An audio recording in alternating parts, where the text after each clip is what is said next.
पशुपति व्रत की महत्वता दर्शाई। अब पशुपति व्रत को समझ लेना। कई माताएं गलती करती हैं, कई माताएं व्रत को नए नए तरह से करती हैं। कोई कुछ बताता है, कोई कुछ बताता है, कोई कुछ बताता है। उस व्रत को आप समझ लीजिए, पशुपति व्रत। पशुपति व्रत 5 सोमवार का होता है। कितने सोमवार होते हैं अच्छे से समझ लेना। 5 सोमवार का व्रत है। आज अष्टमी का दिन आप लोग अच्छे से समझ लोगे तो आपको फिर कोई ये नहीं होगा कि मैंने व्रत करा और मेरा काम क्यों नहीं हुआ। उसमें अपने को अपनी गलती छांटना है कि गलती कहां हो गई। पशुपति व्रत 5 सोमवार का होता है।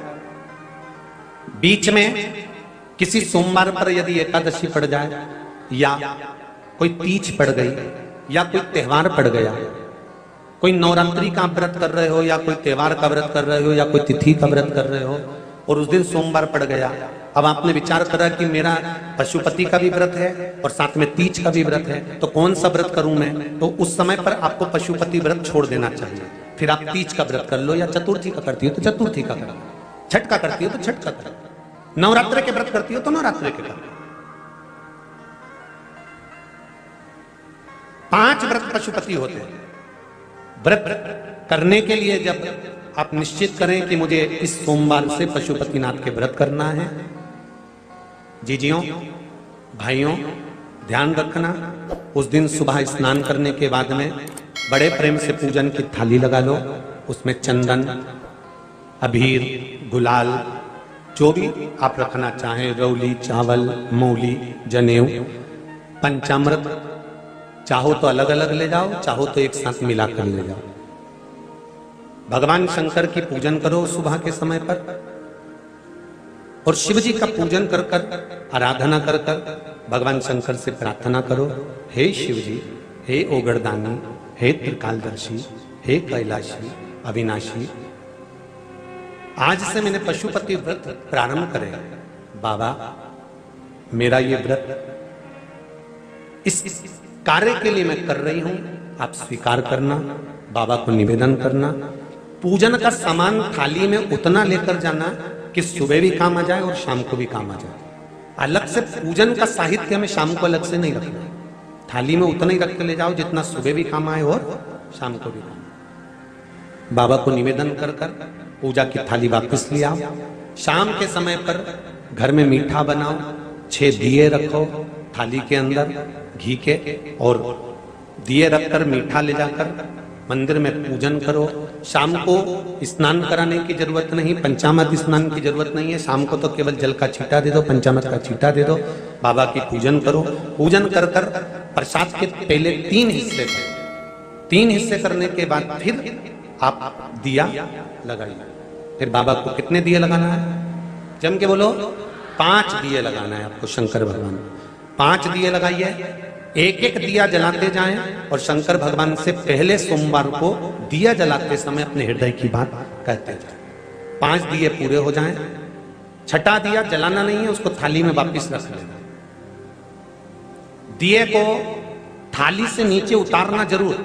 कौन से दिए को, जम के बोलो जरा, छठे दिए को मंदिर में उतारना जरूर और फिर वापस थाली में रख लेना है।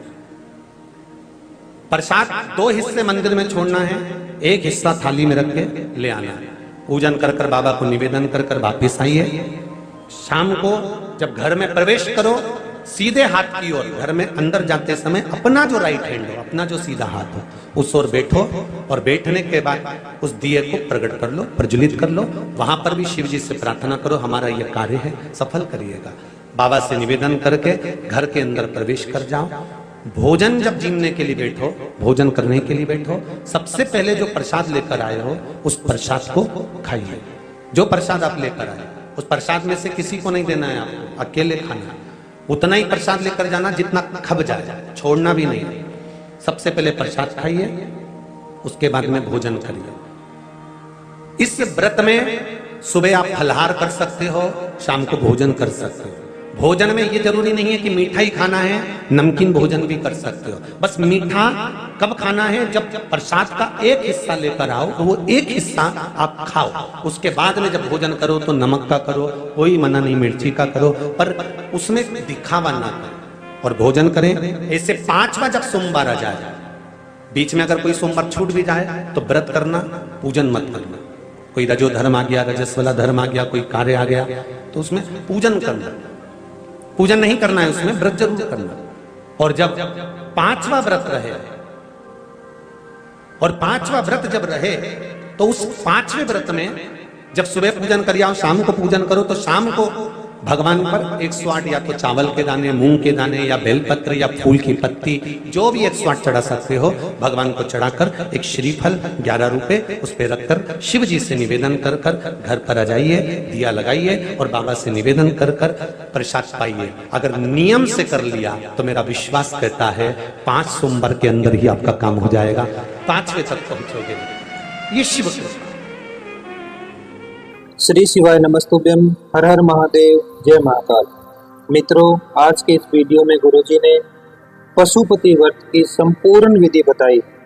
अगर आपने यहाँ तक वीडियो देखा है तो आप अच्छी तरह से समझ गए होंगे कि आपको पशुपति व्रत कैसे करना चाहिए और इसके व्रत के करने से क्या फल आपको मिलता है। पशुपति व्रत बहुत ही चमत्कारी व्रत है।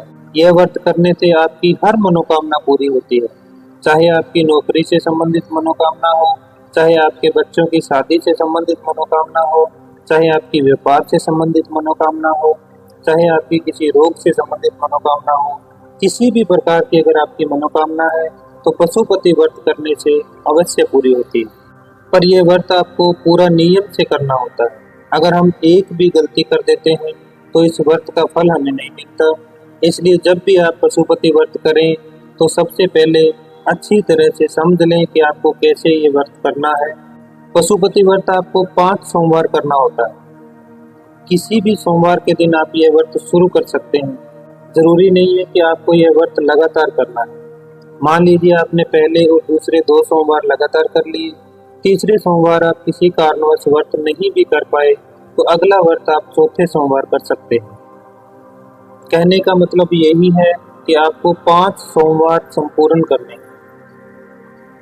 5वें सोमवार आपको इस व्रत का उद्यापन कर देना है। उद्यापन भी बहुत ही सरल है, जैसा गुरुजी ने बताया है उसी विधि से अगर आप ये व्रत करते हैं तो आपकी मनोकामना महादेव अवश्य पूरी करते हैं। मैं उम्मीद करता हूँ कि आपको वीडियो अच्छा लगा होगा। अगर वीडियो पसंद आया तो वीडियो को लाइक करें और कमेंट में महादेव के नाम का एक जयकारा जरूर लगाएं।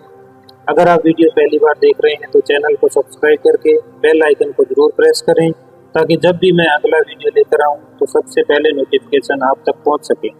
और अंत में आप सबसे यही कहूंगा कि अगर गुरुजी द्वारा बताए गए किसी भी उपाय से आपको लाभ हुआ है तो कमेंट में पूरी डिटेल के साथ जरूर बताना, जिससे दूसरे लोगों को भी पता लगे कि किस उपाय से क्या लाभ होता है।